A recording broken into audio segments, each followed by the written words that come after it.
you and your customers isn't going into social media, you're wrong. And one of the other examples I will share with you is this. This is a famous woman in America because in 2009, when Bank of America raised the interest rate on her credit card, she got very angry and she called up the bank and said, please don't do that. And they said, we're going to do it anyway. And so she recorded a video called The Debtor's Revolt. It went onto YouTube, and in 4 days, she had 500,000 hits. She was on every major television station in America, and Bank of America had to lower the credit card rate. I was at Citi at the time, so the first thing we did, of course, was search the database. Is she in our database in case we raise her credit card rate? She was not. But apparently, the people at Chase Bank did not do that. And sure enough, 2 months later, they sent her a letter.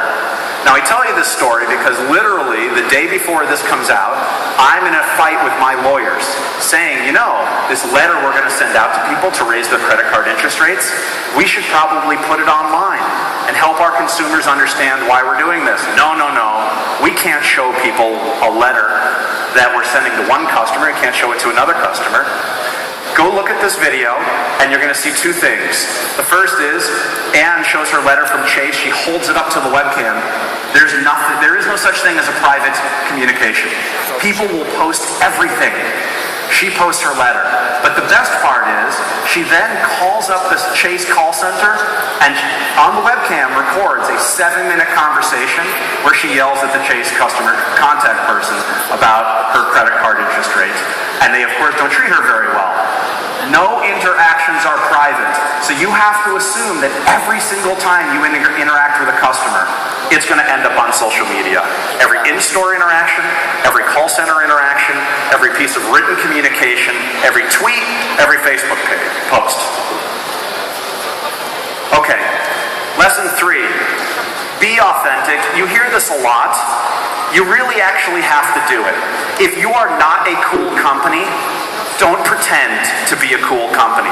You're not cool. It's okay to not be cool. In America, this is Michael Dukakis, who was a presidential candidate 1988, I think. Who's very famous. Every election we have these kinds of pictures, but this is my favorite one from growing up. So here's a guy who looks reasonably okay in a suit. He's a governor, but he's not a cool-looking guy, right? And what he certainly isn't is a guy who should ever put a helmet on and get into a tank. Trying to convey the image that he was a strong military supporter of defense, he gets into a tank. He pretty much lost the election because he looks like an idiot. Okay? If you like Seinfeld, you probably know about the puffy shirt. Not everybody should wear a puffy shirt. And not all of your companies should be everywhere in social media. And I'll give you a really good example of this. Show of hands, okay? I know that you guys don't like to do this, or I've been told you don't like to do this. Show of hands, at the height of the financial crisis, who would have gone onto Facebook and pressed the like button on their bank's webpage? Right, 0, okay? And yet, at that time, of course, what was everybody telling us? Hey, you gotta have a Facebook page. Facebook's where all the people are. Go to Facebook. Be honest about who you are and how people feel about you. If they hate you, deal with it. But don't run into social media like everybody loves you. They don't love you. In fact, most people don't care about you. You have to give them a reason to care. We'll talk about that later. I'm going to skip this in the interest of time, but I'm going to do a workshop tomorrow. If you want to see this and some more stuff about what not to do, please come. This is the very first Twitter page we put up. You'll notice my ugly face on there. The reason my face was on there is at the time, literally, of the 350,000 Citibank employees, I was one of probably 10 guys who could actually access Twitter.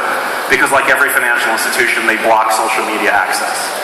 But you'll notice it's a very boring page. We were a bank. We are boring. If we had tried to dress that up and be Nike or Virgin or an interesting brand, it would have looked ridiculous. It's okay to be boring. That's who we are. We don't want people to think of us as exciting. And we got a lot of criticism for that, but that's exactly what you expect from your bank. You have to be honest about who you are and who your company is, or what the campaign is for, and stop trying to be something you're not. Okay, metrics. You hear a lot about metrics. You hear a lot about return